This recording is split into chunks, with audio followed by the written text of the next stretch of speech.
bien, madame, monsieur, bonjour. En 1983, déjà, le président de la République avait adopté une loi, la première loi numéro 83/013 du 21 juillet 1983.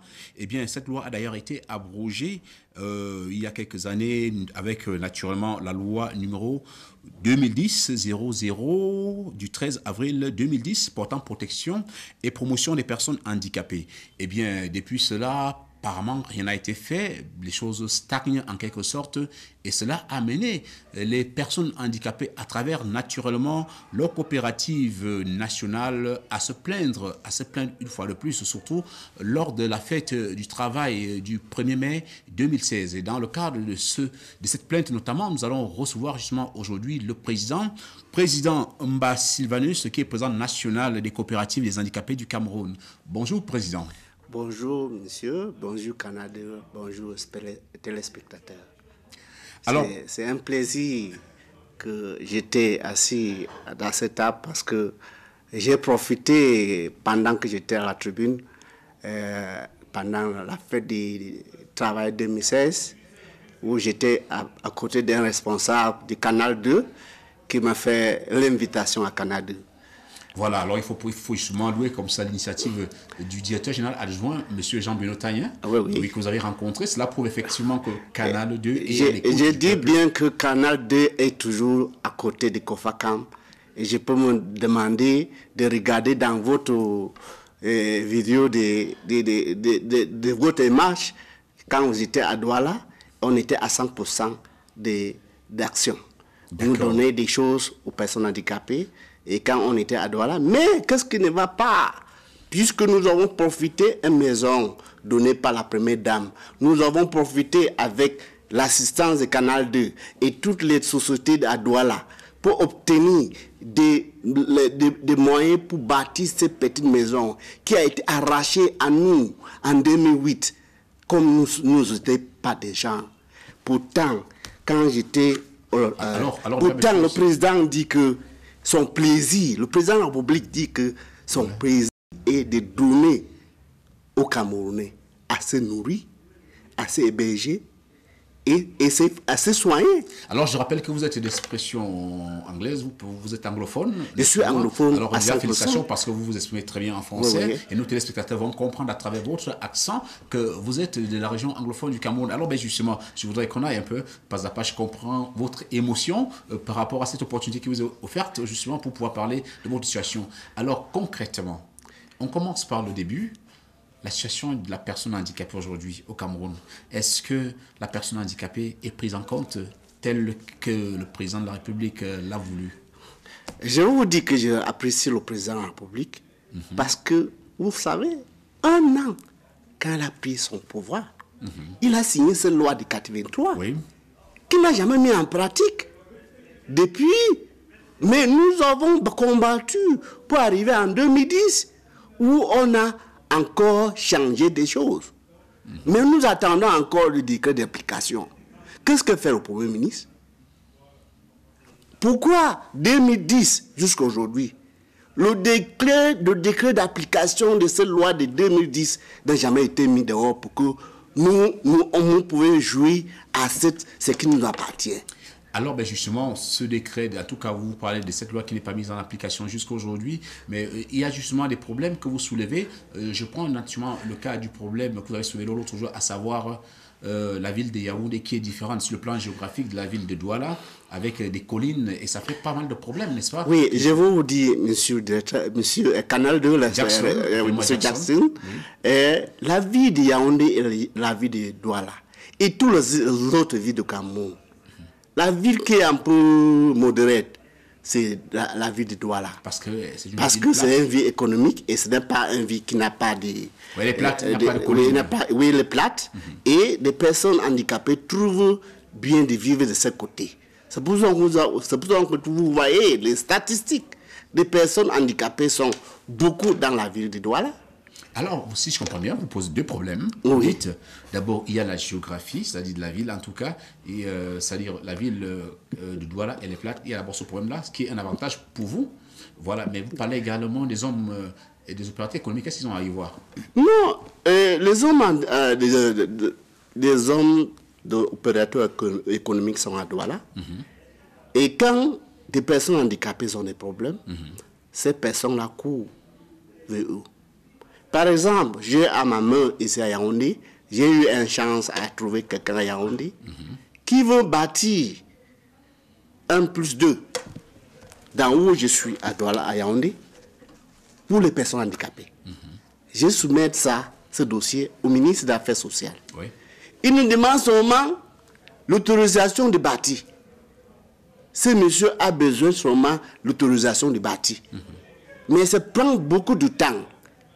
Mais moi, je remercie aussi le délégué de la communauté urbaine, Tchimi Ivouna, parce qu'il a beaucoup écouté les personnes handicapées. Il connaît. Moi, j'ai été invité lors de en 2015, quand il donne des dons aux personnes handicapées.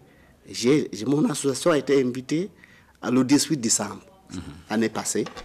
Et je sais que s'il y a des gens comme lui, qui font comme lui, je pense que la vie des personnes handicapées va se changer. Alors, mais quelques personnes ne respectent pas.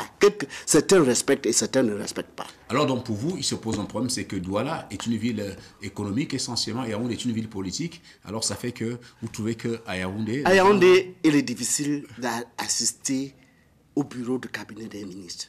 Oui. Pour des raisons où il faut remplir l'audience. Et quand tu remplis cette audience, il y a parfois ces problèmes d'imagination. Vous connaissez?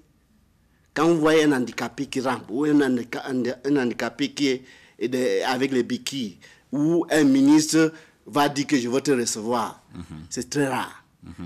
Bon, c'est pour ça que les handicapés sont dans les endroits où, quand ils voient un coin où le ministre va passer, il va aller faire un photostop là-bas. Mais je voulais dire que non, ce n'est pas un handicap, ce n'est pas un problème. C'est une personne comme l'autre. C'est une personne normale comme vous. Vous-même, comme vous êtes là maintenant, vous pouvez être handicapé. Oui, bien sûr. Vous pouvez être handicapé à l'âge de 70 ans, ou 60 ans, ou 50 ans. Et encore qu'il suffit juste d'un accident. Il suffit d'avoir un accident de circulation, tu deviens, on coupe tes jambes, tu deviens dans la famille des personnes handicapées. Bon, qu'est-ce que tu vas devenir? Alors donc, vous dites que les handicapés sont marginalisés. Oui, voilà. Ils sont marginalisés d'un autre part. D'un autre part, il y a certaines personnes qui essaient de faire quelque chose pour eux, il y a certaines qui ne font pas. Mais la loi nous prévoit que accompagner les personnes handicapées dans leurs activités économiques, sociales, culturelles, n'importe quoi, même l'éducation. Gratuite jusqu'à l'université. Chaque handicapé ou l'enfant d'une personne handicapée a le droit d'aller à l'école jusqu'à l'université. Voilà ce que le décret dit. Oui. Voilà ce que la loi dit. Est-ce que dans les périphéries, dans les villages, est-ce que ces gens-là connaissent? Ils ne connaissent pas. C'est pour ça que je suis content de venir sur le plateau du Canal 2 pour essayer de parler à ceux qui me comprennent. Pour qu'ils connaissent que quand vous voyez une personne handicapée à côté de toi, il faut lui donner des petits services que vous pouvez lui donner. Alors justement, dans vos plaintes, vous parlez également quand même de ces personnes handicapées qui pourraient intégrer la police nationale, notamment la police judiciaire, à condition qu'elles aient une chaise roulante. Puisque les handicapés sont dans les écoles, ils ont fréquenté, certains qui ont une licence en droit. Ils pourraient être sous photo roulante ou sous une place bien placée pour lui. Il fait les enquêtes bien sifflées qui va aller sur le procureur. Pourquoi pas à la police? Puisque tous les corps, il peut donner des informations. Il y a Boko Haram aujourd'hui. Il suffit seulement de donner une information où nous avons un ennemi. Voilà le rôle de l'information. Et ces personnes handicapées sont partout. Ils peuvent s'asseoir n'importe où et obtiennent une information et vient courir, dire que voilà, j'ai vu quelque chose quelque part. Alors, ben justement... c'est des travaux aussi. Alors, justement, président, vous, il faut rappeler comme ça que non seulement vous êtes président de cette coopérative-là, président national des coopératives des handicapés du Cameroun, vous appelez COFACAM, eh bien, mais il y a également une autre casquette que vous avez à travers votre Global Youth Movement. Ah, je peux te dire, c'est une nouvelle association que j'ai créée et en 2008. Vous êtes très inspiré, hein, côté création mais des associations. je suis quelqu'un qui crée beaucoup de choses. Voilà. Malgré que j'étais déçu à la fonction publique. J'étais déçu parce que la fonction publique, la manière que j'ai été traité à la fonction publique, je suis fonctionnaire de carrière. Oui. J'ai été au ministère des Finances pendant plus de 10 ans. Je n'ai pas commis un détournement. Je n'ai pas commis quelque chose qui est faute, un faute grave. Vous savez, les règlements, les statuts de la station générale de la fonction publique dit que pour licencier un fonctionnaire, il faut qu'on doit l'appeler devant le conseil de discipline. Mais mon cas, ce n'était pas là. Vous savez, quand le pays était en crise, la Banque mondiale avait demandé qu'il faut diminuer l'effectif de l'État. C'est vrai. Mais ce n'étaient pas des petits fonctionnaires comme moi. C'était des grands fonctionnaires, les directeurs, qui voulaient faire partie pour qu'ils puissent créer les entreprises. Mais aujourd'hui, quand il fallait licencier les gens, ce qui était important au gouvernement, parce qu'ils travaillent avec certains membres du gouvernement, on le voit comme des traites, comme moi. On dit qu'on le fait comme le règlement des comptes. C'est pour ça que j'ai souffert. Alors, mais revenons. C'est pour ça que je revendique mes droits parce que je suis une personne handicapée. Je n'avais pas le droit d'être licencié. Je demande au Premier ministre, de demander au ministre de la fonction publique de me donner mes statuts de fonctionnaire. Alors, donc, vous avez créé donc votre mouvement qui est mondial cette fois-là. Le mouvement mondial que j'ai créé, c'est un mouvement mondial pour des jeunes. C'est un mouvement, vous voyez, les jeunes sont partis partout. Vous avez vu cette jeune fille qui est venue parler, chanter aujourd'hui à Canal 2. J'ai vu, j'étais là. Voilà la culture camerounaise. Et c'est la jeunesse. Ils créent des emplois à partir des chansons. La jeunesse sont partis dans le sport, dans la musique, dans partout. Et quand un jeune sort de l'école, quand il n'a pas d'emploi, qu'est-ce qu'il va faire? Il peut faire de mauvaises choses.